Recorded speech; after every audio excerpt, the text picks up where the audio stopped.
Alliance Assurance, partenaire de l'invité du direct. Alliance Assurance, avançons en toute confiance.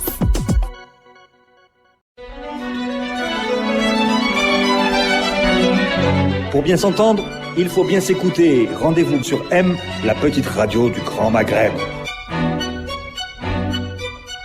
Bonjour, nous nous retrouvons ce mardi matin avec, dans l'invité du direct avec M. Mouloud Haddir, économiste, ancien directeur général du commerce extérieur, spécialiste des questions du commerce international. M. Mouloud Haddir, bonjour. Bonjour. Merci d'être invité. C'est la deuxième fois que vous venez à l'invité du direct. Merci pour votre invitation.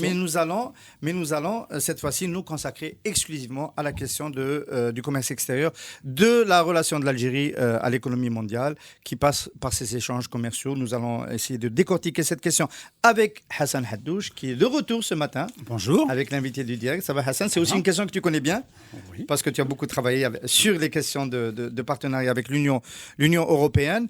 En octobre dernier, donc nous rappelons à nos auditeurs, le gouvernement a demandé la réévaluation de l'accord d'association, octobre 2015.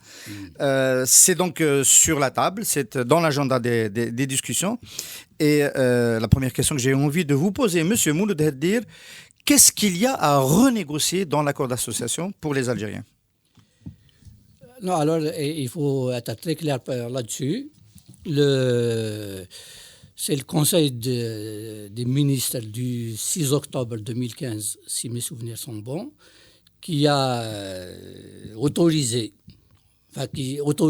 en accord bien sûr avec la partie européenne, l'ouverture de discussions au sujet de l'accord d'association.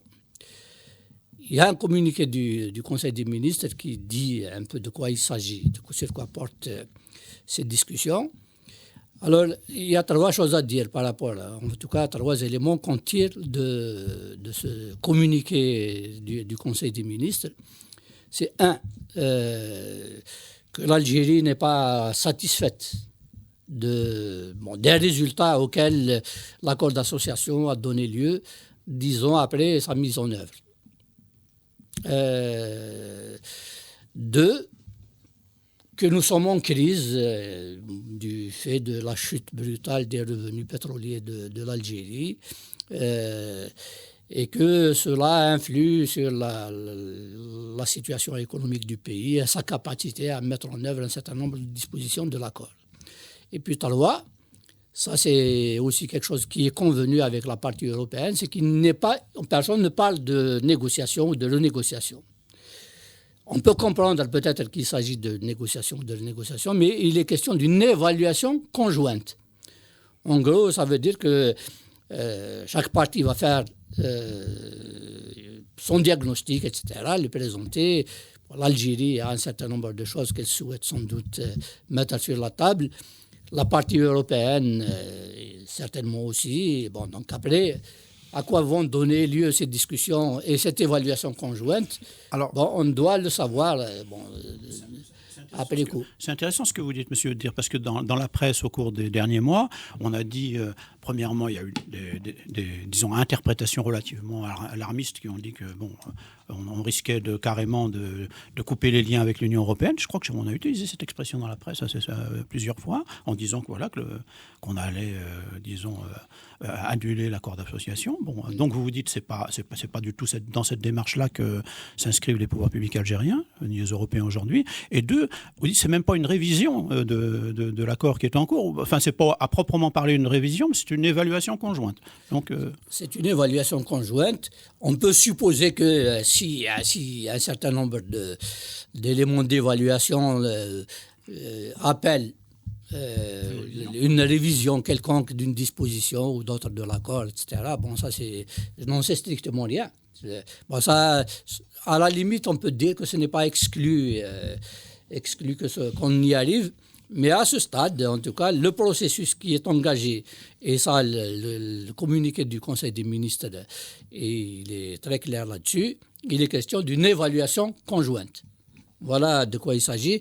Alors, peut-être pour compléter l'information, l'Union européenne, pour sa part, a fait une évaluation en 2009 de cet accord. Elle l'a fait précisément au moment où l'Algérie On était dans le même processus, il y avait une sorte de crise, un début de crise, etc., au niveau du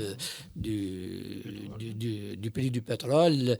Il y a eu une chute qui était alarmante. Le gouvernement, à l'époque, avait pris toutes ces mesures de la loi de finances complémentaire d'août 2009. Et l'Union européenne, sur ces bases, après, ils ont décidé de procéder à une évaluation. Il y a une expertise qui est venue ici, qui est passée par toutes les administrations, etc. Ils ont fait un rapport, qui est un rapport d'expertise. Après ça, personne ne s'est prononcé sur ce rapport. Mais enfin, il y a un document qui est un document public que chacun peut consulter sur le site de la délégation de l'Union européenne. Donc, il y a une évaluation européenne qui existe déjà depuis 2009. Peut-être que les Algériens en ont une. À titre officiel, je n'en sais strictement rien, parce que publiquement, en tout cas, il n'y a pas de document qui a été rendu public à ce sujet. Monsieur Mouloud Khatir, alors pour bien expliquer à nos auditeurs, ce qui fait un peu aussi l'actualité de votre présence aujourd'hui à l'invité du direct de Radio M, c'est ce rapport que vous avez commis pour le Cercle d'action et de réflexion pour l'entreprise, CARE, qui a été transmis aux autorités, qui est un rapport circonstancié sur les enjeux, les pistes et les impasses possibles de cette évaluation, de cette situation-là où on pourrait aller vers une révision. Alors, l'une des premières impasses, éventuellement, ce serait de penser que l'accord d'association a donné un avantage en commerce extérieur aux importations européennes vers l'Algérie, qui aujourd'hui voudrait être remis en cause par les Algériens. Votre rapport, votre travail, le travail donc, que vous avez commis pour CARE, montre qu'en fait, c'est pas le cas. Nous, on a tendance un peu à le penser dans la presse, quand on ne voit pas suffisamment bien les chiffres. La part de l'Union européenne dans les importations algériennes n'a pas cru depuis 2005. Oui, alors, il faut bien, là aussi, je pense qu'il faut lire le communiqué du Conseil des ministres, qui est de ce point de vue-là très bien rédigé. Il dit bien les choses.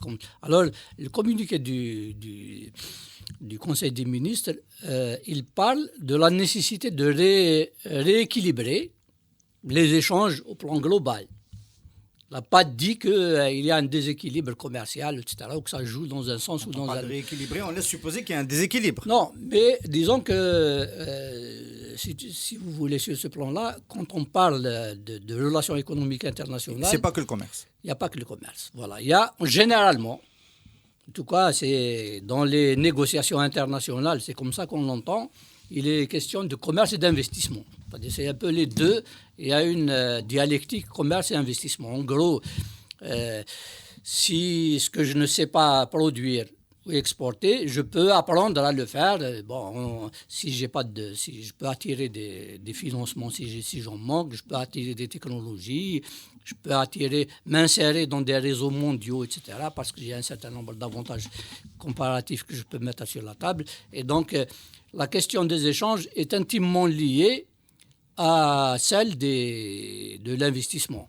Effectivement, quand on regarde les chiffres, ça c'est un constat important qu'il faut faire. C'est que sur le plan commercial, l'application de l'accord depuis 2005 n'a pas donné lieu à ce qu'on appelle généralement un détournement de flux commerciaux. En gros, parce que quand vous mettez un avantage commercial sur la table, vous donnez un avantage concurrentiel, en l'occurrence à des entreprises de l'Union européenne qui voudraient exporter sur l'Algérie, puisque, à la différence de leurs concurrents des autres zones du monde, elles ne sont exonérées de droits de douane, où elles ont un certain nombre d'avantages quand il s'agit, par exemple, de produits agricoles. Et ça ne s'est pas produit. Alors, quand on regarde les chiffres, à la limite, la part globale de l'Union européenne, on constate même qu'elle a diminué de quelques points, etc.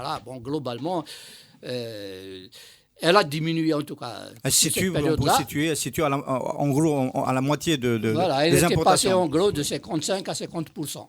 Voilà. Et à la limite, et à l'inverse, en termes d'exportation, nos exportations vers la zone européenne ont augmenté de quelque chose comme 60, autour de 59-60 à près de 70. En tout cas, les chiffres, on peut les regarder, mais le sens des flux est celui-là.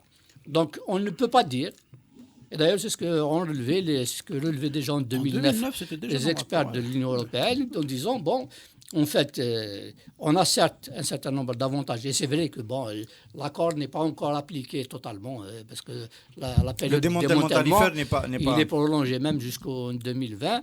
Mais l'avantage en termes de tarifs douaniers qu'on a donné aux Européens n'a pas eu pour effet d'augmenter la part de l'Union européenne dans les échanges commerciaux de l'Algérie. Voilà, ça c'est important ce que vous dites, monsieur Dir, parce que c'est vrai que dans le langage des officiels algériens, au cours des dernières années, il y a cette confusion-là, et c'est une confusion entre guillemets, et c'est un langage qui est repris par l'ensemble des médias algériens pratiquement. En gros, les officiels algériens nous disent « Ah, mais les Européens, ils ont beaucoup profité de l'accord d'association parce que les importations d'Algérie en provenance de l'Union européenne ont augmenté considérablement. » Et c'est vrai. C'est-à-dire qu'en volume et en valeur, ça a augmenté beaucoup. Mais en structure, c'est pas l'Union européenne qui a le plus profité. En fait, la part de l'Union européenne a diminué. Vous avez dit, elle est passée de 55% à 48%. C'était déjà montré en 2009. Vous, dans votre travail, vous le montrez. Disons jusqu'à 2015, vous montrez clairement que ça diminue à 48%. Donc, c'est pas les Européens qui sont les principaux bénéficiaires. C'est en fait, vous montrez en plus que c'est essentiellement les pays émergents, essentiellement la Chine, qui est bénéficiaire de ce processus-là. Le rapport montre d'autres éléments. Effectivement, c'est l'Union européenne n'a pas eu un avantage lié en tout cas à l'avantage douanier qu'elle a sur le marché algérien. Ça c'est visible dans les chiffres. Comme vous le dites, c'est d'autres pays, c'est notamment le Brésil, la Chine en particulier, etc., un peu l'Argentine, qui ont bénéficié de la Turquie, qui ont bénéficié qui ont vu leur part de marché en Algérie augmenter. Parce que quand on parle d'équilibre, il y a aussi les exportations algériennes hors hydrocarbures, parce qu'en fait, c'était là-dessus que... c'est vrai que là-dessus, il n'y a pas eu de changement particulier. On s'en serait douté, parce que ce que les gens doivent savoir, c'est que l'économie algérienne... dans nos relations avec l'Union européenne, on avait déjà depuis les années 70, et même avant, dans le cas de l'Algérie, un accord préférentiel. On avait un accord d'association qui est daté de 1976. Et au terme de cet accord, les produits industriels algériens avaient un accès libre hors de la loi de douane sur le marché européen. Pour les produits agricoles, il y avait des quotas, etc. Alors, la situation qu'on avait au moment de la signature de l'accord, sur ces exportations donc industrielles et agricoles de l'Algérie, la situation n'a pas fondamentalement. Il y a eu quelques petits changements, mais globalement, de manière significative, ça n'a pas eu d'impact. Et la vérité, que tout un chacun connaît, c'est que notre problème n'est pas tant un problème c'est un problème d'offre et pas un problème d'accès au marché. De réglementation, oui. C'est pas le problème d'accès au marché. C'est pas parce que les marchés nous sont fermés ou qui sont ouverts. En fait, on n'arrive pas à exporter parce que nous ne produisons pas assez. C'est pour ça que je parle un peu de la formulation qu'on trouve dans le communiqué du Conseil des ministres, qui est faite de façon à droite, etc., qui ne dit pas donc ce que tout le monde a cru comprendre. Et même si on va dans le site du ministère des Affaires étrangères, il y a même une déclaration, une sorte de déclaration politique, c'est-à-dire dans laquelle on dit un peu quelle est la vision algérienne. Ce document insiste particulièrement sur la question de l'investissement européen en Algérie. Et en fait, pour les officiels algériens, le nœud du problème, c'est que l'accord d'association n'a pas donné lieu à un flux attendu des investissements européens sur le marché algérien. Pour récapituler sur cette première partie, l'insatisfaction algérienne ne peut donc pas provenir de la part des importations européennes vers l'Algérie. On a vu que d'autres régions du monde ont plus profité de la croissance des importations algériennes. Avec lesquelles on n'a aucun accord. Aucun accord d'association. On aurait pu d'ailleurs poser la question pourquoi dans le cas des Chinois et tout ça, mais ce n'est pas l'objet aujourd'hui. Donc l'insatisfaction vient d'ailleurs. L'insatisfaction vient d'ailleurs, baisse des revenus liés les revenus douaniers, baisse des revenus douaniers à cause de démantèlement tarifaire, qui ne sont pas compensés par d'autres revenus qui auraient pu émerger cette période-là de l'accord d'association. Ces revenus, c'est essentiellement l'entrée de capitaux des flux entrants pour investir en Algérie pour les pays, pour les entreprises qui viennent de la zone européenne. C'est la faute est à qui, monsieur Mouloud? Pourquoi ça n'a pas décollé? En Tunisie et au Maroc, ce sont des processus qui ont accompagné le démantèlement. En Algérie, ce n'est pas le cas. Alors, d'abord une chose, parce que vous parlez un peu de la caisse de résonance un peu des débats économiques algériens. Bon, on passe notre temps à dire... Il y a même des ministres qui se sont fait à un moment donné la spécialité de dire on perd 2 milliards de dollars. Je sais pas quoi. D'abord, ces chiffres-là ne sont pas justes. On n'en est pas là. Vous avez une idée, vous avez une évaluation à peu près approximative parce que vous êtes du manque à gagner tarifaire, on va dire. C'est difficile parce que les statistiques douanières, on n'a pas en fait eu une évaluation officielle, circonstanciée, parce que là, et en fait, c'est là ma remarque. C'est-à-dire, en gros, on serait mal placé de nous plaindre sur ce registre-là, parce que l'objectif même de l'accord, c'est-à-dire vous signez un accord dans noir sur blanc, l'objectif c'est de démanteler les droits de douane. Vous ne pouvez pas dire je signe un accord pour démanteler les droits de douane et puis vous plaindre que vous perdez des revenus douaniers. Donc, sur le plan de la logique, disons, économique, bon, ça ne tient pas beaucoup la route. Ça d'une part. Mais néanmoins, combien à peu près? J'ai fait des... Bon, en fait, sur les 10 années, à peu près, ça tournerait autour du milliard de dollars. Tout, ça, quand vous additionnez, cumulé. Hein. Donc, on n'est pas dans les chiffres que... En tout cas, c'est mon évaluation. Comme ça... Enfin, même si vous vous êtes trompé de ces coûts voilà. de 100%, ça ne ferait que 2 milliards. La vérité, que de ce point de vue-là, c'est ça qu'il faut ajouter. C'est qu'au moment où quand on signe ce type d'accord, on fait même des scénarios. Je peux vous calculer sur 15 ans quel est le manque à gagner. Le manque à gagner année par année, marchandise par marchandise, etc. Bon, en faisant quelques petits scénarios. Mais globalement, pour cadrer les chiffres, vous le connaissez à l'avance. C'est pour ça que sur le plan disons, c'est pas très adroit. Est-ce qu'il existe ce document chez la partie algérienne? Est-ce qu'il existe une connaissance du manque à gagner au début du processus, réévalué au bout de 5 ans, etc. Est-ce que de votre connaissance... Je ne sais pas s'il existe comme ça, mais c'est un jeu d'enfant de le calculer. Hein.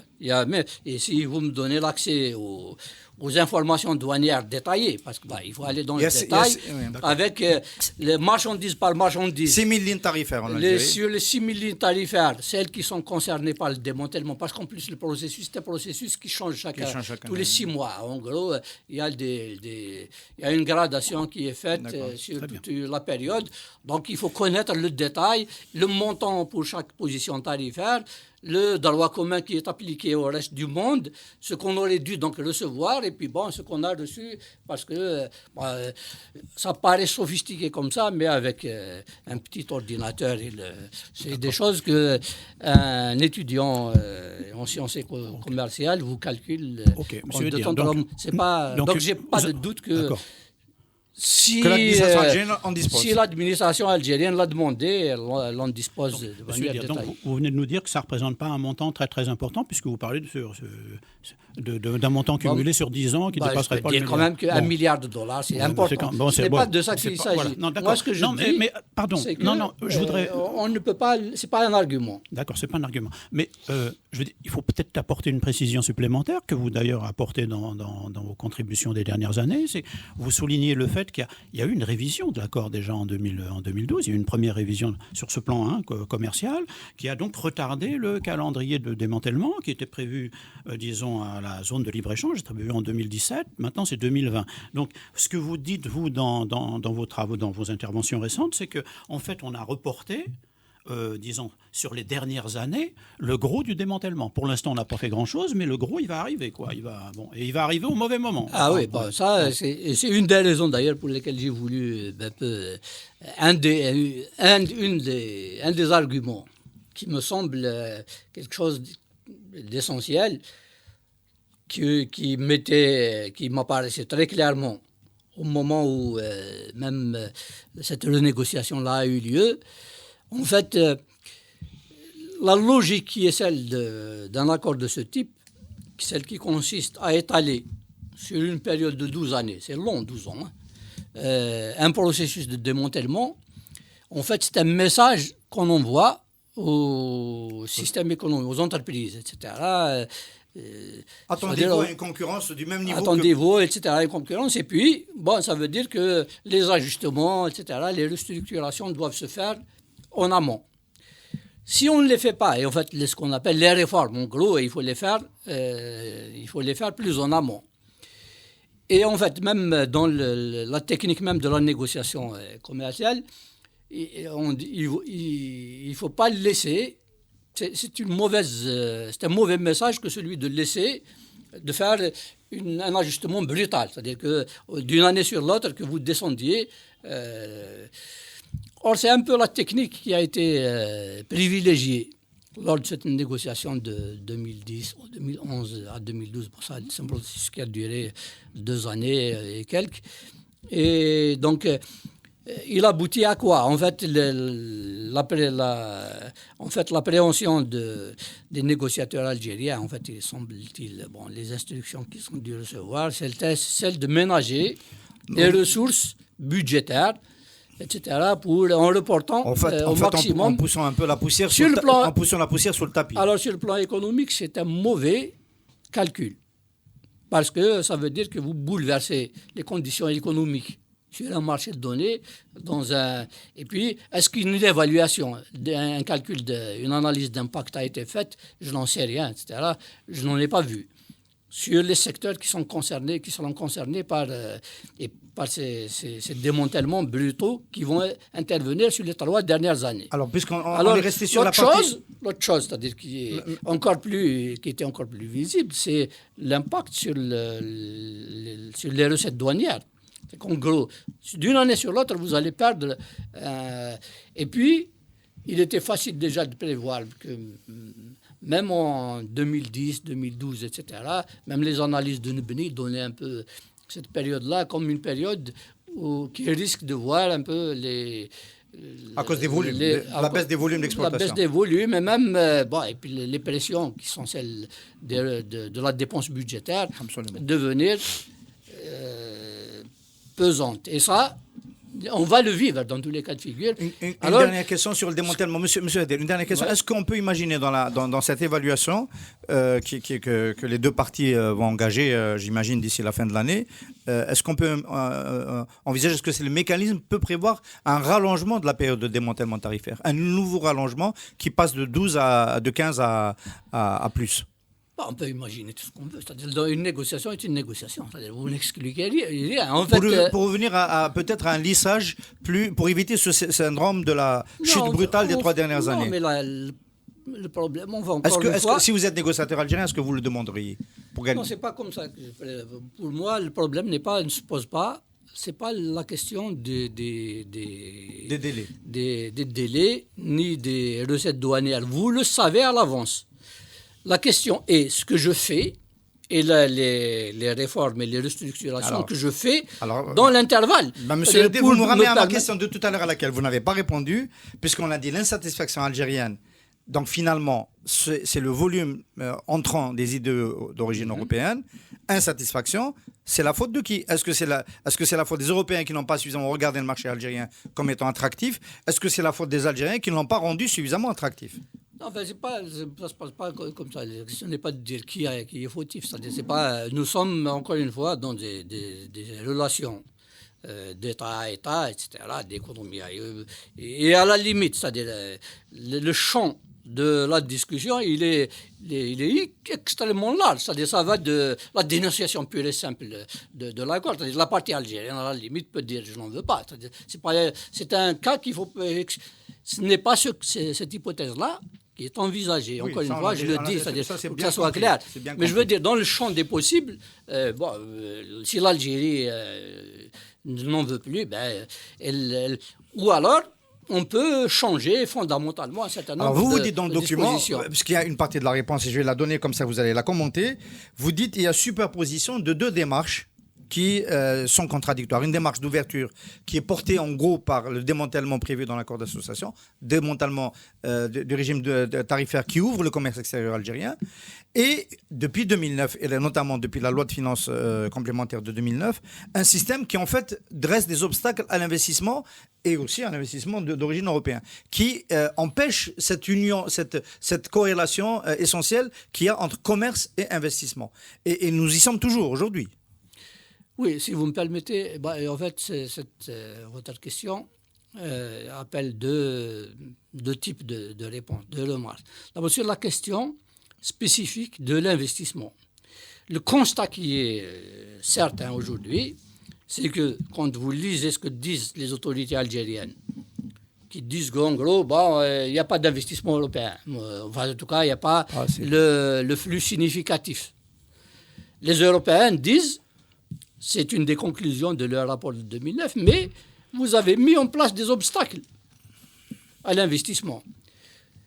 Ce à quoi certains officiels algériens disent oui, mais même quand c'était ouvert, vous ne veniez pas. Alors, cette discussion-là, en fait, il faut en sortir. J'espère que la discussion qui est ouverte permettra d'ouvrir des portes. Parce que, c'est-à-dire, quand on se discute comme ça, si on met en place un accord, il faut mettre toutes les choses sur la table et trouver un accord là-dessus. Parce que, dès le départ, ça c'est clair, depuis les années 80, quand l'idée même d'un accord d'association, avec une zone de libre-échange à la clé, a été évoquée, pour les Algériens, l'analyse était simple à faire. On n'a pas d'intérêt immédiat à conclure ce type d'accord. Pour des raisons politiques, géopolitiques, sécuritaires, tout ce que vous voulez. Pour des raisons, disons, qui relèvent des décisions du politique, qui sont parfaitement justifiées et qui sont parfaitement recevables. On a décidé d'y aller. Alors, l'intelligence économique de l'époque, etc., disait, l'accord peut être viable dans un cas de figure si on ouvre la porte à des flux significatifs d'investissement européen. Effectivement, on a des avantages, etc., qui sont loin d'être négligeables, et ça devrait donner lieu à une configuration économique dans laquelle l'Algérie ne serait pas totalement perdante. Donc ce débat-là, il est toujours tendu. Qu'est-ce qu'on va avoir comme solution? Voilà. Je n'en sais strictement rien à ce stade, mais il faut espérer qu'il y ait un dénouement positif de ce point de vue-là et qu'on parle de choses concrètes dans ce domaine-là. Ce que vous dites est clair. Ce que vous dites est clair. Je pense que la logique de l'accord d'association... Il y a un autre aspect de sa question. Pardon. La logique de l'accord d'association, elle est relativement claire. Vous l'avez souligné plusieurs fois. On ouvre sur le plan commercial.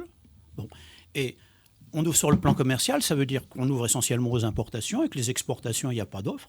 Il n'y a pas d'offre, ce n'est pas un problème de règlement. Il y a une offre ridicule, donc ce n'est pas un problème de réglementation sur les marchés européens. Donc la logique de l'accord d'association, c'est une ouverture commerciale en échange d'investissements étrangers massifs, d'un flux d'investissements significatifs européens en Algérie qui va nous permettre à la fois de développer la production locale et puis aussi de développer des exportations vers le marché européen parce qu'il y aura une zone de libre-échange et il n'y aura plus d'obstacles. Je veux dire, est-ce que en 2009, les Européens ont déjà, dans le rapport dont vous parliez tout à l'heure, les Européens disaient clairement, dans les chiffres qu'ils notaient, ils disaient entre 2005 et 2009, les investissements européens hors hydrocarbures ont augmenté considérablement. Je me souviens qu'ils donnaient des chiffres de l'ordre de plus 500%. C'était leur évaluation. Ils donnaient des chiffres comme ça. Et ils nous disaient, écoutez, en 2009, vous avez mis des barrières, vous avez posé des barrières, vous avez fait le 51-40. Vous avez pris des mesures qui sont en contradiction complète avec la lettre et l'esprit de l'accord d'association. Est-ce qu'ils ont raison ou non? Voilà, en fait, encore une fois, je vous dis, la question, les arguments des deux parties sont clairement exprimés. il ne m'appartient pas de dire telle ou telle a raison. C'est pas comme ça que les choses fonctionnent. Il faut être très calme sur ces questions-là. Bon, maintenant, ce qu'on peut dire, en tout cas, quand on regarde les... Bon, sous prétexte que, bon, on dit, il y a eu effectivement des flux européens qui ont augmenté, on va dire, mais ce n'est pas un flux, c'est-à-dire significatif au point d'inverser les conditions dans lesquelles la production se fait chez nous, créer de potentiel à l'exportation, développer la production nationale, etc. Donnez-nous quelques chiffres, parce que dans votre travail, vous donnez quelques chiffres sur les IDE qui sont très éclairants, que personne ne donne. Voilà, non, mais ce chiffre-là, c'est des chiffres qui sont disponibles à l'échelle internationale. Nous avons un retard en matière d'attraction des IDE qui est indéniable. En termes de pourcentage par rapport au PIB, par exemple, le stock des investissements, nous, on est à 12%. À 12%. Même un pays pétrolier comme la Libye, comme nous, il est à 36, 3 fois plus important. Le Maroc, c'est 4 ou 5 fois plus important. La Tunisie, c'est encore plus. La Tunisie était presque à 70%. Donc, en termes d'attraction des IDE, nous sommes loin du compte. Ça, Union européenne ou pas, parce qu'en plus, les conditions d'investissement ne sont pas des éléments qui sont liés à des accords préférentiels, etc. Mais on est en retard, mais ça a progressé quand même depuis 2005, parce que ça a progressé sans ça a progressé ça a été de multiplié manière, par 3, le stock. Ça a progressé de manière certaine. C'est-à-dire là, les chiffres sont clairs, c'est-à-dire quand on regarde l'évolution. Mais, par rapport au potentiel de l'Algérie, on est en droit de s'attendre à des flux beaucoup, beaucoup, beaucoup plus importants que ce qu'ils sont aujourd'hui. C'est pour ça que les conditions dans lesquelles nous sommes ouverts face au monde, en gros, cette contradiction qu'il y a, c'est ça que je trouve, c'est un des éléments que j'ai voulu apporter au débat, à ce débat-là, c'est en disant, il ne faut pas regarder cette question-là comme une question dogmatique, etc. Il faut la regarder de façon pragmatique. Ça veut dire quoi? Ça veut dire que d'abord, il y a une réalité économique. À partir du moment où vous ouvrez un marché, vous ouvrez votre marché pour un bien donné. Donc, on va procéder à la limite produit par produit. Je n'ai pas parlé de conditions générales, etc. Quand on parle de choses concrètes. Vous pouvez prendre la position tarifaire, donc produit par produit. Et puis dire, si pour un produit donné, j'ai un régime commercial qui est extrêmement ouvert. Et en Algérie, Dieu sait que le régime commercial, pour les biens en tout cas, il est extrêmement ouvert. En plus, je donne un avantage à la première puissance économique mondiale qui est l'Union européenne. C'est-à-dire aux entreprises parmi les plus puissantes du monde, je leur donne un avantage supplémentaire. Alors, maintenant, on va dire les choses de façon concrète. Ça veut dire quoi? Ça veut dire que moi, pour ce bien, un bien X, je suis une entreprise installée sur le marché européen. Le marché algérien m'est complètement ouvert. Et donc, mon produit, je peux l'écouler, mettre en place mon réseau commercial, etc., développer mon système financier, ainsi de suite, et arriver à fournir le marché algérien et à prendre des parts de marché au sein de cette économie. Alors, je n'ai aucun problème. Si pour une raison ou pour une autre, qui me regarde, ça peut être parce que je veux bénéficier d'un avantage comparatif, ou bien même j'aime l'Algérie. Je veux m'installer sur ce marché. Alors là, on me dit, ah non, c'est 51,49, etc. Pourquoi vous me le dites? Quand je suis à Marseille, installé à Marseille ou à Turin, personne ne me demande rien. Mais si je viens chez vous pour produire, alors là, j'ai des conditions. Ça, sur le plan économique, c'est un non-sens. Alors, deux choses l'une. Ou bien vous dites, j'arrête, c'est-à-dire l'ouverture, et je rétablis un système protectionniste. Et à ce moment-là, je suis en droit, je suis logiquement en droit. Je peux être c'est un discours logique à ce moment-là qui consisterait à dire oui, vous venez, parce qu'à ce moment-là, vous avez chez moi, je vous donne des parts de marché en contrepartie de votre investissement. Ça, c'est quelque chose qui est logique. Maintenant, si je maintiens un système ouvert, et en même temps, le gars qui vient investir, je lui pose des problèmes, et où je lui mets en place des restrictions, appelons pas ça des problèmes, c'est pas logique sur le plan économique. Et ça vous signalez dans le document, vous le rappelez seulement, que l'investissement, l'importation est libre, alors que l'investissement est soumis à autorisation par le CNI au-delà d'un certain seuil. Moi, ça m'amène à poser une question globale, parce que vous êtes quand même quelque part un peu un anthropologue de l'insertion de l'Algérie dans l'économie mondiale. Et donc, la question que moi j'ai envie de vous poser, c'est à quel moment on a perdu le fil de cette affaire-là? Parce qu'on était parti sur quelque chose qui était supposé être cohérent, c'est l'ouverture. En 2002, le président Bouteflika a même fait pression sur les négociateurs pour essayer d'obtenir un accord d'association. On devait enchaîner avec l'OMC.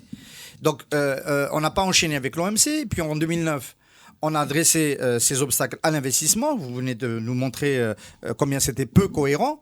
À quel moment ça s'est cassé? Est-ce que c'est les mêmes qui ont fait les deux politiques? Est-ce que ça se superpose? C'est quoi cette incohérence?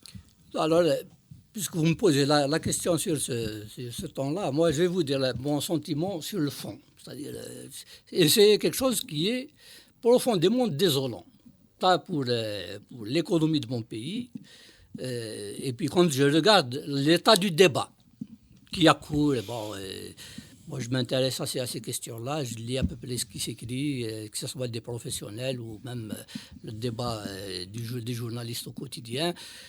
On a un problème qui est absolument unique au monde. C'est-à-dire nous sommes un pays qui parlons à longueur d'année, depuis 20 ans, et même d'ailleurs même bien avant.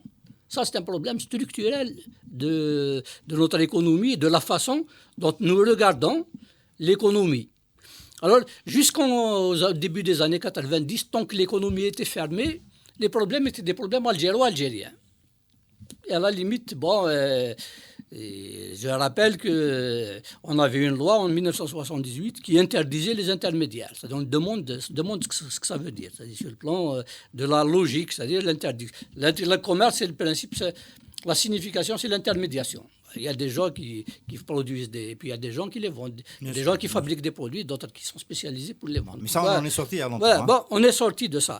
Mais on est confronté à la concurrence du monde sur notre propre marché. Et au lieu de parler du monde, c'est-à-dire de tous les problèmes que cette concurrence-là nous pose, parce que ça, on n'y échappe pas. Et c'est le cœur du sujet. Nous, on passe notre temps à nous chamailler sur qui va dépenser les 3 sous que dégagent les exportations d'hydrocarbures. Ce qui est révolte dans les chiffres, quand on regarde les chiffres des exportations algériennes, moi je compare, c'est-à-dire le Maroc, la Tunisie, l'Égypte, c'est pas des tigres, c'est-à-dire on n'est pas. Je regarde les chiffres. Alors je veux bien qu'on soit un peu moins, mais les chiffres sont, c'est à pleurer. Vous citez l'exemple de l'agroalimentaire, comment il a progressé depuis l'ouverture, les exportations vers l'Union européenne. Les Algériens ont fait. De 1995 à 2014, c'est-à-dire en l'espace de 20 ans, l'Égypte a multiplié ses exportations agricoles par 12. C'est pas l'Égypte, c'est un pays sur le plan agricole qui a. Mais on a d'autres, la Tunisie, elle les a multipliés par 3 ou par 4. Et puis ils partent de chiffres qui sont beaucoup plus importants que les nôtres. Le Maroc, je n'en parle pas. Et le pire, c'est-à-dire ce que j'ai trouvé de pire dans les chiffres, c'est-à-dire en dehors donc sur de cette constat sur les produits industriels. Et nous, en 2014, on a importé pour 42 milliards de produits industriels et on exporte 1 milliard. Il y a quelque chose. Notre système de production n'est pas normal. C'est parce que, après tout, il n'est pas compréhensible qu'on importe autant pour exporter si peu. Le pire, c'est que pour les produits industriels, par exemple, la Libye, avant qu'elle soit dans l'état où elle est, Elle exportait beaucoup plus de produits industriels que l'Algérie, 2 fois plus. Ils ne sont pas, encore une fois, là aussi, ce n'est pas des aigles, c'est-à-dire ils ont les mêmes conditions d'une économie pétrolière, les mêmes, avec tout leur, leur système. La renégociation, parce qu'on va approcher de la fin, et le dossier était trop lourd pour qu'on puisse approcher tous les sujets. Vous expliquez que le fait de ne pas être dans l'OMC, aujourd'hui, ça devient un handicap dans la discussion avec les Européens, parce que une grande partie des mécanismes qui régissent l'accord d'association sont régulés par l'OMC et nous ne sommes pas à l'OMC. Oui, non, c'est pire que ça. Parce que nous avons accepté les règles de l'OMC pour maintenant 50% de nos échanges, c'est-à-dire dans le cadre de l'accord d'association avec l'Union européenne, parce que c'est écrit noir sur blanc. Il y a une vingtaine en tout cas, toutes les dispositions économiques ne s'interprètent. En fait, pour dire à nos auditeurs, nous sommes déjà sous régime OMC à 50%. Absolument. OMC+, parce que on appelle ça OMC+, parce que vous avez les règles de l'OMC, plus des avantages que vous concédez à votre partenaire dans ce qu'on appelle la zone de libre-échange. Ça, c'est une chose. Et encore une fois, c'est pour ça que je dis, il faut commencer à regarder le monde.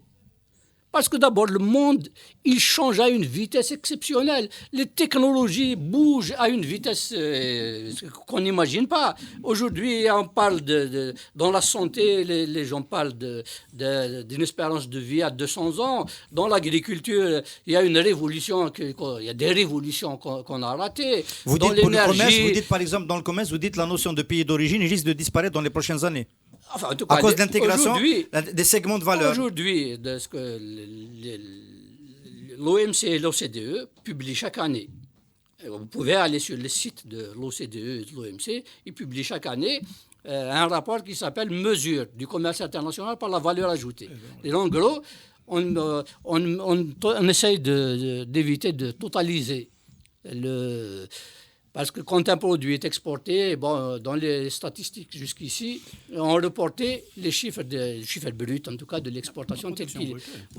On essaye donc de décomposer la valeur ajoutée qui est incorporée dans chacun. Donc on attribue, on essaye. En tout cas, ça touche les pays les plus développés, un certain nombre de...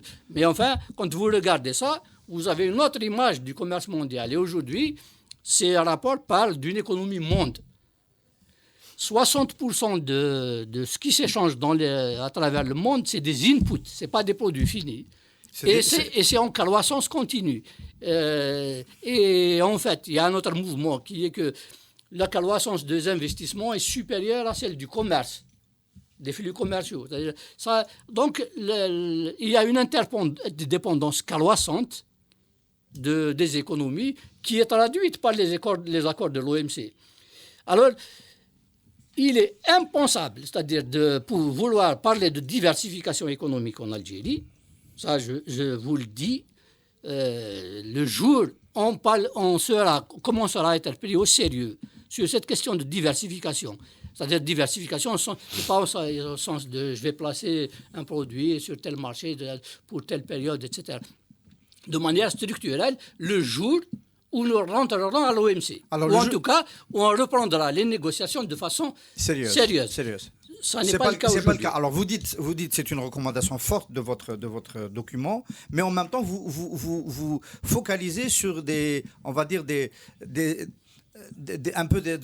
bombes que l'on traîne avec nous et qui risquent de nous exploser durant cette négociation, notamment les taux consolidés que nous avons acceptés avec l'Union européenne, qui nous empêchent d'aller au-delà de 30% de taux douaniers avec le reste du monde dans le cadre de l'OMC et qui pourraient donc aggraver la chute des revenus douaniers dans le cadre d'un accord de... C'est vous qui le dites. Hein. En même temps, vous dites qu'il faut y aller. Ça veut dire qu'il faudra assumer cette erreur originelle. Monsieur dire, moi d'accord, non, je comprends le sens de la question. Je comprends le sens de la question, mais si tu permets. Ouais. Parce que on a même l'impression que c'est cette erreur originelle qui a peut-être retardé l'insertion de l'Algérie dans l'Union. On a ce sentiment en lisant le document. C'est-à-dire, ce que j'essaie de vous dire, c'est la chose suivante. C'est-à-dire que nous, au lieu de continuer à nous chamailler, nous sommes le seul pays au monde qui a des problèmes avec ses importations. Enfin, c'est une bizarrerie. J'ai des problèmes pour savoir quoi acheter. C'est qui achète, etc. Cette discussion-là, c'est une discussion infantile. Le taux consolidé qui est extrêmement bas. C'est vos documents qui le montrent, moi je ne le savais pas. On ne peut pas aller. Alors qu'on le dise clairement, on ne peut imposer à aucun pays, y compris aux pays avec lesquels nous avons le plus de difficultés peut-être sur le plan politique au monde, on ne peut pas lui imposer un taux supérieur à 30%. Un taux douanier supérieur à 30%. C'est coché dans le marbre. Enfin, c'est gravé dans le marbre. Il faut d'abord, si on veut toucher à ça, il faut faire bouger l'accord d'association. Voilà. Ça fait partie des choses que je dis. Voilà. Mais ce que je dis, c'est pas tant ça. C'est-à-dire, en fait, ce qu'il faut comprendre. Parce qu'on n'est pas encore dans ce débat-là. C'est-à-dire, nous encore, on est en train de se battre sur qui va importer quoi. Je vous dis ça, c'est une discussion infantile, qui est indigne, c'est-à-dire qui n'est pas à la hauteur des problèmes qui sont ceux du monde. Ce que nous appelons aujourd'hui la crise chez nous, c'est parce qu'il y a 50% de nos revenus pétrole. Ça, et qu'il faut se débrouiller pour équilibrer son budget. Ça, c'est le b.a.-ba des problèmes du monde entier. C'est-à-dire, tous les pays, ça, c'est comme ça que fonctionne l'économie mondiale. Il faut ouvrir les yeux. Ce que je dis, c'est que cette idée, c'est-à-dire, moi, je dis, on a même inventé un concept qui est le comble de l'infantilisme. C'est-à-dire, tout le monde le dit, mais on a inventé le concept du baril de pétrole, du prix du baril, qui équilibre nos comptes. C'est-à-dire, en gros, nous sommes en train de dire au monde, il faut vous débrouiller pour que vous fassiez un prix qui arrange. Sur le plan conceptuel, c'est-à-dire cette façon de réfléchir, c'est à côté de la plaque. C'est ça que je veux dire. C'est quelque chose qui est... Alors, je n'ai pas besoin de porter de jugement sur quoi que ce soit à partir de là. Et je dis, l'OMC, il y a un certain nombre de difficultés. Ce n'est pas un jeu facile. Hein. C'est-à-dire, mais de toute façon, l'enjeu du commerce mondial, ceux qui pensent que c'est-à-dire c'est le débat qu'on a, moi je dis, je vais donner tel marché à tel autre, etc. Cette discussion-là doit cesser. Il faut se mettre autour d'une table et réfléchir sur des choses graves. Et l'OMC, c'est 99% du commerce mondial. Aujourd'hui, les pays qui sont dehors de l'OMC, je vais vous les dire, c'est le Tchad, l'Érythrée, la Syrie, la Libye, l'Irak, c'est-à-dire les pays dévastés, pour l'essentiel. Plus l'Iran, qui, pour des raisons politiques, et qui maintenant, en fait, que ce dossier s'est dénoué, ils vont bientôt... donc, les gens sérieux, ils sont dans l'OMC. Comme on dit, c'est-à-dire, il y a une expression qui est expression latine qui dit « dura lex sed lex ». La loi est dure, mais c'est la loi. C'est-à-dire, s'il faut qu'on commence à parler de diversification de manière sérieuse, il faut se débarrasser des oripeaux de notre façon de réfléchir, algéro-algérienne, qui a, à la limite, ça c'est le problème algérien. On ne regarde personne, ça c'est nous. Quel que soit le compromis qu'on trouve, si injuste soit-il. C'est-à-dire, il faut d'abord le prendre comme il est, et puis la priorité des priorités, c'est la contrainte extérieure. D'accord. Monsieur Dir, là-dessus, vous dites dans votre document des choses claires. C'est-à-dire que vous dites, bon, l'OMC, on est l'un des plus anciens négociateurs du monde. Ça fait 30 ans. On est dans une posture de négociation depuis presque 30 ans. Bon, si on n'y a pas été, je veux dire, vous dites, évidemment, il y a des arguments techniques qu'on peut utiliser, comme l'histoire des taux consolidés, des choses comme ça, les choses dont vous venez de parler. Mais enfin, bon, il y a des pays plus petits, vous le dites aussi, il y a des pays beaucoup plus petits que nous, beaucoup moins outillés que nous, l'Azerbaïdjan, etc., des anciennes républiques soviétiques qui sont entrées à l'OMC en quelques années, etc., qui n'ont pas eu de problème. Bon, alors, c'est quoi la raison? Pourquoi est-ce qu'on n'y va pas? Vous le dites, en fait, vous le mentionnez, vous dites qu'il y a plusieurs hypothèses, mais en fait, il y a une raison politique. Vous considérez qu'il y a une raison politique fondamentale. On peut dire que c'est une raison politique. Ouais. Moi, je préfère mais dire les choses... C'est les dirigeants algériens ont peur de quoi? C'est ce que je suis en train de vous dire. Nous nous trompons d'analyse. C'est-à-dire que pour moi, je suis en train de vous dire ça, c'est d'abord, il faut commencer par ouvrir les yeux. L'Algérie est un pays qui dort. Il dort. Il ronfle. Oui. Et on discute, moi, je vois, c'est-à-dire le débat. J'hésite d'ailleurs à parler de ces choses-là, même quand on me pose des questions. Ce n'est pas ce débat dont nous avons besoin. Le vrai débat, c'est comment j'articule la mécanique, par exemple, l'industrie mécanique algérienne dans le circuit mondial. Et ça, quand vous commencez à regarder sous cet angle-là, tout d'un coup, le dossier devient plus sérieux. comment j'articule mes investissements, qu'est-ce que moi je peux financer, comment je peux intéresser les autres parties, etc. On peut même ouvrir ce dossier à l'échelle de l'énergie aujourd'hui. Il y a un autre contexte qui est en train de se mettre en place. Il faut qu'on s'y mette. Je peux prendre tous les secteurs d'activité. Sur l'énergie, vous dites que ce n'est pas normal que l'Algérie n'ait rien négocié pour obtenir un accès préférentiel sous une forme ou sous une autre. S'il n'est pas commercial, il peut être sous la forme des investissements au marché européen, alors que c'est quasiment 90% de nos exportations vers l'Union européenne. En 2002, lorsqu'on a négocié l'accord d'association. Alors ma question, c'est est-ce que c'est encore possible aujourd'hui à l'occasion de la révision? Écoutez, c'est-à-dire, quand vous allez à une négociation, vous y allez en vous donnant des objectifs. Moi, je dis, pourquoi pas? On a par exemple un débat sur la transition énergétique, même si c'est avec du retard. Le gouvernement vient de décréter il n'y a pas longtemps que c'est une priorité nationale. Eh bien, il faut mettre ça par exemple sur la table. Pourquoi? Puisque je ne comprends pas pourquoi je dois fournir le marché européen, par exemple, si c'est mon intention, ainsi de suite. Pourquoi c'est moi qui dois supporter tout le financement, par exemple. Et à ce moment-là, on peut trouver. Et d'ailleurs, les Européens, ils ne sont pas fous. C'est-à-dire quand vous mettez en place sur la table des dossiers, vous pouvez discuter, négocier, ainsi de suite. Toutes ces questions-là. Et pas que là-dedans. Monsieur Toufik Hasni, sur ce plateau, avait demandé. Je l'ai cité, oui. Il avait demandé de profiter de la renégociation pour obtenir un accès préférentiel pour l'électricité verte. Pour l'électricité verte, pour d'autres. C'est-à-dire qu'en fait, il ne faut pas se censurer. Bon, moi je demande. Après, le gars peut me dire, il peut accepter ou pas. Et il faut qu'il m'explique pourquoi il n'accepte pas, s'il n'accepte pas, ainsi de suite. Après, on peut trouver d'autres. Il a peut-être d'autres choses à me demander lui-même, ainsi de suite. Ça s'appelle de la négociation. Moi, c'est ça que j'essaie de plaider dans ce document, c'est de dire il faut ouvrir les yeux. Le commerce mondial, c'est une affaire féroce. C'est de la guerre.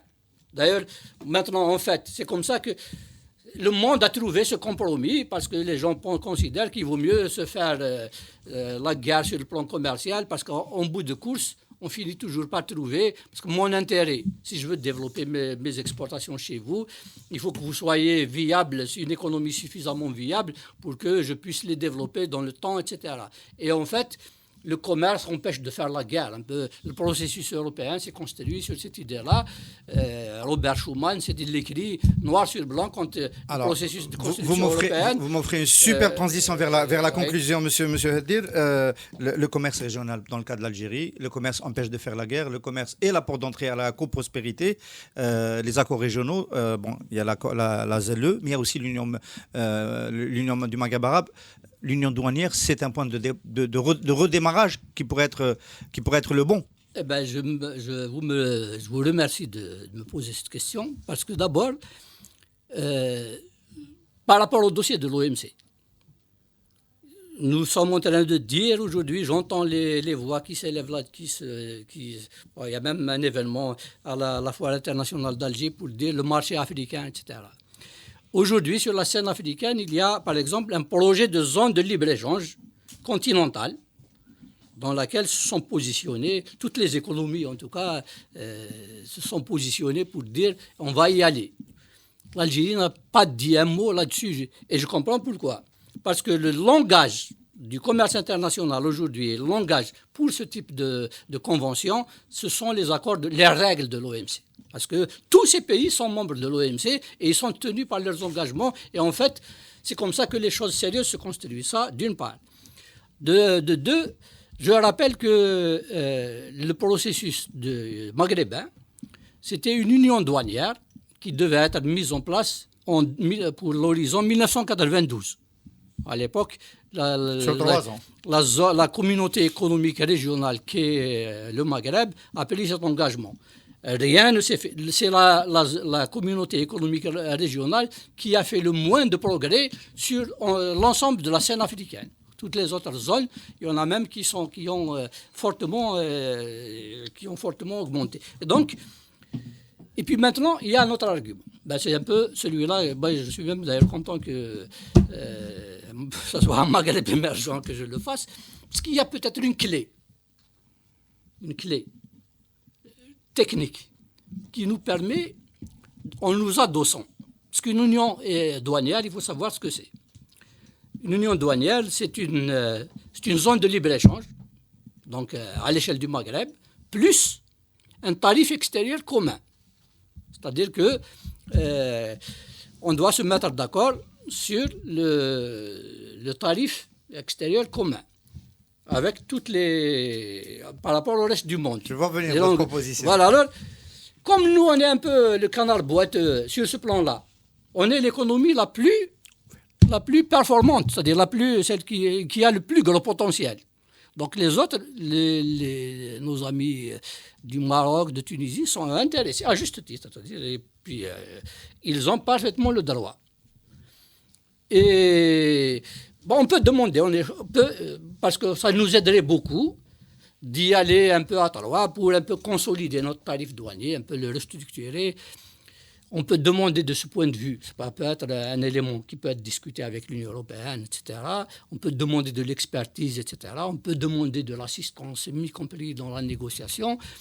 Et puis on réalise, on fait un peu un coup double ou un coup triple. C'est-à-dire qu'on résout cette question de retard sur notre négociation d'accession. On ouvre un chantier qui est celui du Maghreb. Et puis on lève quelque chose qui est une honte aujourd'hui. C'est-à-dire, il faut le dire comme c'est. Parce que l'Algérie n'est pas seule responsable, etc. Mais à l'échelle de la zone maghrébine, en tout cas l'Algérie, comme elle est au cœur, c'est l'économie, sa voix porte. C'est-à-dire si on se met à parler ce langage. Et c'est une honte pour nous de dire, je refuse l'accès de donner, par exemple, comme on a essayé de faire un accord préférentiel avec la Tunisie, on a bricolé quelques petits produits par-ci, par-là. C'est quand même une honte que j'ai peur des entreprises tunisiennes et des exportateurs tunisiens qui vont exporter quelques produits sur mon marché, alors que j'ai donné cet avantage-là à l'Union européenne, qui est la première puissance économique mondiale. Et ça, en fait, c'est une honte pour tout le Maghreb. On aurait dû, si on avait cette union douanière en 1992, je peux vous garantir que l'espace économique maghrébin aurait une autre allure de tout point de vue. Et pas seulement peut-être l'espace économique. Et je suis convaincu que même les querelles politiques qui agitent notre région, on en serait loin, très loin. Et puis, nous sommes la destination, nous sommes l'interface naturelle de la zone du Sahel, qui est une zone de PMA extrêmement pauvre, etc. C'est notre responsabilité en tant que région à apporter des réponses à ce type de problème. Il n'y a pas de sécurité, c'est-à-dire la véritable question, elle est là. La vraie sécurité se construit à travers de la coopération économique et commerciale. Et on devrait donner, d'ailleurs je pense que c'est une initiative qui devrait, même l'Algérie peut y aller tout de suite, au Mali, au Niger, etc. Et les pays on devrait leur donner l'accès à leur maigre production exportable, on devrait leur donner l'accès en ordre de la loi de douane et en facilité. Monsieur Mouloud Hedder, ça coûterait 3 fois rien. Je n'ai pas envie de vous gêner à la fin d'un entretien aussi édifiant, aussi instructif. Si on vous demandait à occuper des fonctions sur ces dossiers-là, des fonctions officielles, sous cette ère politique, est-ce que vous diriez oui? J'aurais dû poser cette question à M. Bkhelfa, qui est passé ici, qui est devenu ministre 6 semaines plus tard. Est-ce que vous le feriez ou pas? Non, écoutez, ce qu'il faut savoir, c'est que moi je parle il faut bien être... C'est des choses sérieuses, je parle de choses très sérieuses. C'est pas... Et donc, occuper des fonctions, c'est pas sérieux? Non, c'est pas que c'est pas sérieux. C'est que... Au point où on en est aujourd'hui, on a l'impression à la limite, si le programme se met en place, peu importe si la décision est prise et si on ouvre les yeux, c'est quelque chose qui coule, ça coule de soi. Après, quelle équipe fait, etc., qui fait quoi. C'est important quand même, les équipes. Vous avez été dans une des plus belles équipes. Non, mais attends, je suis d'accord avec vous. Je veux bien, c'est-à-dire, c'est pas ça la question. Mais je veux dire, c'est pas une personne. C'est-à-dire, c'est pas contrairement. Même, j'ai entendu, par exemple, ce que vous dites à propos de M. Bkhelfa, etc. Vous êtes un peu injuste. C'est-à-dire, je veux pas dire. Non, j'ai rien dit. C'est neutre ce que j'ai dit. Je parle pas que de vous, etc. Je parle de ce qui se dit. Bon, les ambitions individuelles sont des ambitions individuelles. À la limite, chacun a le droit de penser comme il veut. Mais ce qui est essentiel, c'est qu'on parle, on commence à parler des choses qui vraiment sont sérieuses. On doit parler institution. C'est pas Monsieur X ou Monsieur Y qui fait quoi que ce soit. C'est un dispositif institutionnel qui se met en place. C'est ça qui vous rend crédible par rapport à vos partenaires. C'est ça, comme ça, c'est des choses qui ne se font pas sur une année ou deux. C'est des choses qui se font...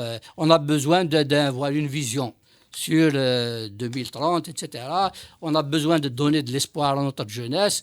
On a besoin de créer des emplois de façon massive. On a besoin de faire face à un problème qui est majeur chez nous, le travail des femmes. C'est une honte.